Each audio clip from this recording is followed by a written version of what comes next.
Hello बच्चों, let's read this question. Draw the orbital diagram of C2H4 and C2H2 molecules. So इस question का key concept है, the key concept of this question is orbital diagram. It is orbital diagram, and orbital diagram is the representation of the bonds with the help of the orbitals. It is the representation of bonds, representation of bonds with the help of with the help of orbitals. And जो हमारे orbitals होते हैं, orbital is that 3D space जहाँ पर electron find करने की probability सबसे ज़्यादा होती है. एंड हमें ऑर्बिटल डायग्राम बनाना है फॉर C2H4 एंड C2H2 के लिए. एंड जो हमारे पास C2H4 है, that is generally termed as the ethene, जिसमें डबल बॉन्ड प्रेजेंट होता है. अगर हम मॉलिक्यूलर स्ट्रक्चर का फॉर्म करें, so it is like this C2 and H4. And here we can see जो कार्बन है वो 3 सिग्मा बॉन्ड का फॉर्मेशन कर रहा है. And the hybridization is sp2, which means एक s orbital and 2 p orbital आपस में कंबाइन हुए हैं for the formation of the sp2 hybridization, and there is one pi bond between the two carbon atoms. So let us write the same. Carbon का electronic configuration है, that is the 1s2 2s2 2p2, 6 electrons present होते हैं total.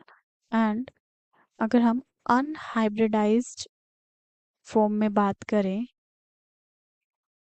Then अगर हम orbitals show करें increasing order में, this is 1s, this is 2s, and this is 2p. And let us fill the electrons. 2 electrons can be filled in one orbital, and 2p में हमारे पास 3 orbitals present होते हैं, and 2 electrons हमने यहाँ fill कर दिए. Now after hybridization होगा, जो s ऑर्बिटल है p ऑर्बिटल के साथ कंबाइन करके sp2 का फॉर्मेशन करेगा. So here it will be having 3 orbital s, p and p, and एक p orbital ज़्यादा एनर्जी में प्रेजेंट होगा. And in this way now we can fill the electrons. अब हमारे पास 4 electrons present है, so that will be filled in such a way. Now we will make the orbital diagram. ये हमारा एक carbon है, and this is the second carbon. This is the formation of sigma bond. ये हमारा second orbital, and यहाँ पर in the same way this carbon will also have the orbitals. And जो hydrogen है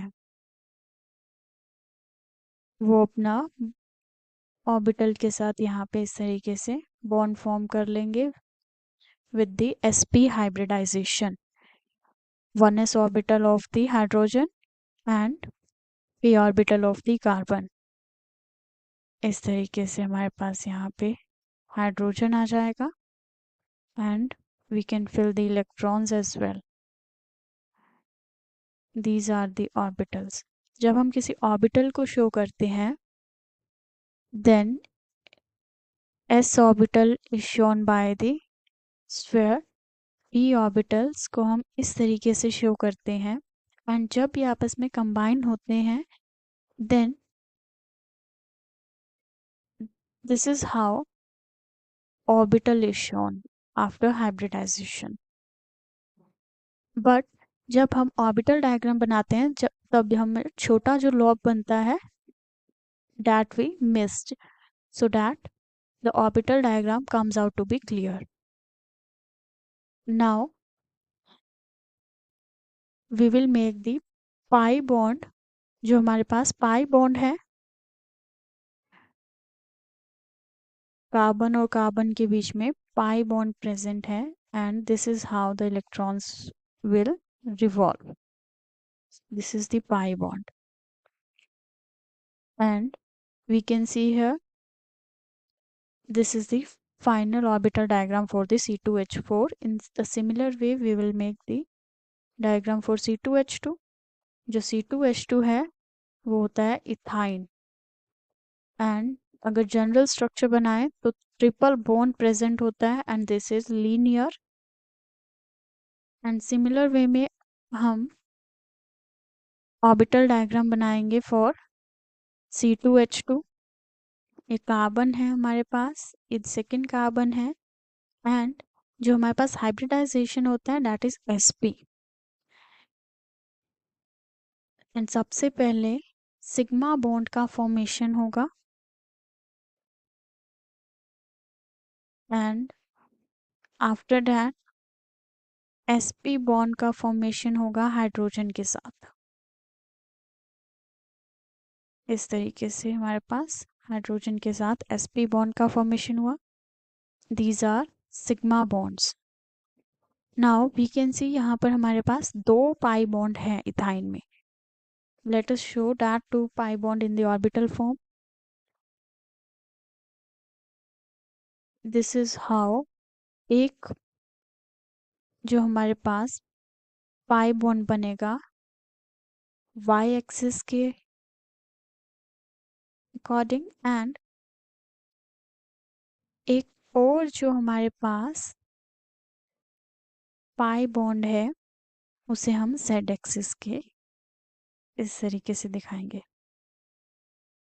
this is the another pi bond. These are pi bonds. And this was the whole explanation for this. Hope the solution was understandable. Thank you.